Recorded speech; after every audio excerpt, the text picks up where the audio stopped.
what so proudly we hailed at the twilight's last gleaming, whose broad stripes and bright stars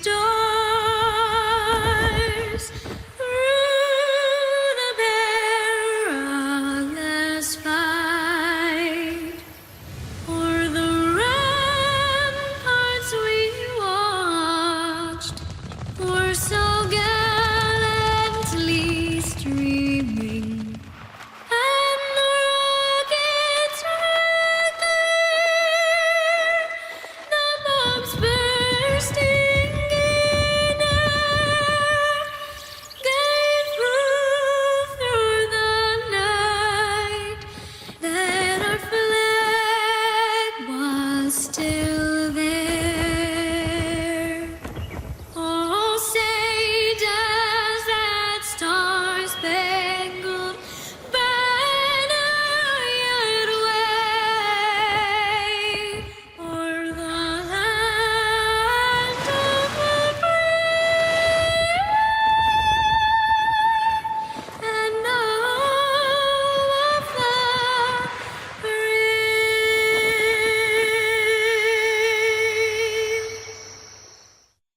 All right, let's get a check on the roadways on this Monday morning. Kalyna, how are we looking? You know what? It depends on where you're going to go this morning. Diamond Bar still has the issues on the 60 this morning. So as you head out the door heading westbound, you'll see that backup because of the overturned truck and SUV that we have still in the way there. So again, as you make your way out the door, you got to give yourself the extra time. Let's check out the map this morning. The carpool and left lane are blocked off 60 west past Brea Canyon Road. You can't see the backup at 42 minutes right now from the 71 to Brea Canyon. Speeds for that stretch down to 10 miles per hour. And that is just an 8-mile stretch to get through. So it's definitely tough this morning. You got to give yourself at least a 35-minute head start. Southbound 57 from the 10 to the 60, that is a 17-minute ride. And we also have delays this morning on the 10 just before that 15 and also on the 215. So 29-minute ride from Alessandro to Barton Road, 91 west, 34 minutes from McKinley to Green River, crash free, which is great. Here's Orange County for you. That 5 and the 55, both bright red this morning. Also have a crash in the center divider in Irvine, southbound 5 at Jeffrey. You can see that's a backup of 43 minutes as you head out the door from the 91 to Jeffrey, and southbound 57 about 22 minutes from Lambert to that 522.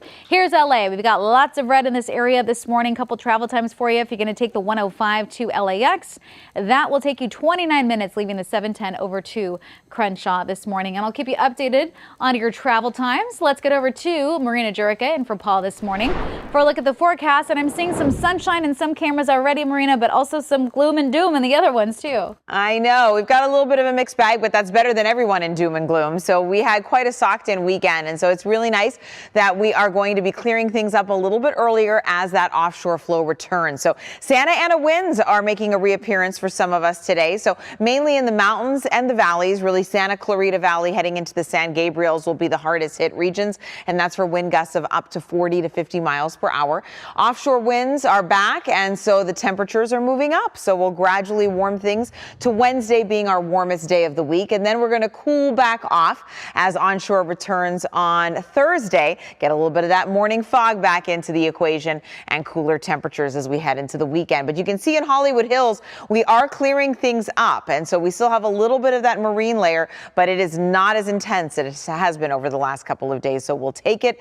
Temperatures right now are in the 50s and 60s, so it is not chilly this morning. It is really, really comfortable as you head out the door. And in the next few days in the San Fernando Valley, we're starting out with a touch of that fog, but already by 9 o'clock, you'll see mostly sunny skies, and that will help you get close to 70 by the time we hit that 11 o'clock hour. As I mentioned, we have a wind advisory in effect for the bulk of pretty much the San Gabriels, just touching very briefly here the foothill regions, heading into the Santa Clarita Valley, and then just pushing ever so slightly into the Ventura County Mountains. And that's for wind gusts of up to 40 miles per hour. And that includes parts of the desert as well. So as we push forward, we are going to see that offshore flow really start to kick into high gear. And so because of that, we are going to be looking at some localized Santa Anas. And right now, wind gusts aren't too bad, about 26 miles per hour in Santa Clarita, 23 in Simi Valley, and 16 in Ojai. But that will be our big trouble spot from the Santa Clarita Valley heading on into the San Gabriel Mountains as we push forward. So we are going to be looking at, as we head into the week, a nice warming trend. So yes, Santa Anas will kick a little bit today, but then that's going to really help get us out of the 70s and into the 80s as we move forward into our Tuesday, Wednesday, and Thursday. Then we'll start to chisel, because once that onshore flow returns, we'll start to get a little morning fog. 70s back into the equation with afternoon sunshine. For the valleys, we'll be flirting with 90 as we head towards the middle of the week, and then we'll chisel things down back into the low 80s, so pretty average for this time of year.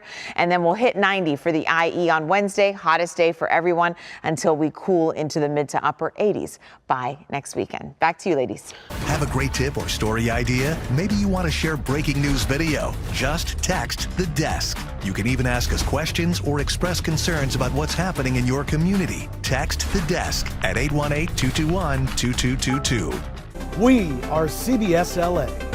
We are yours.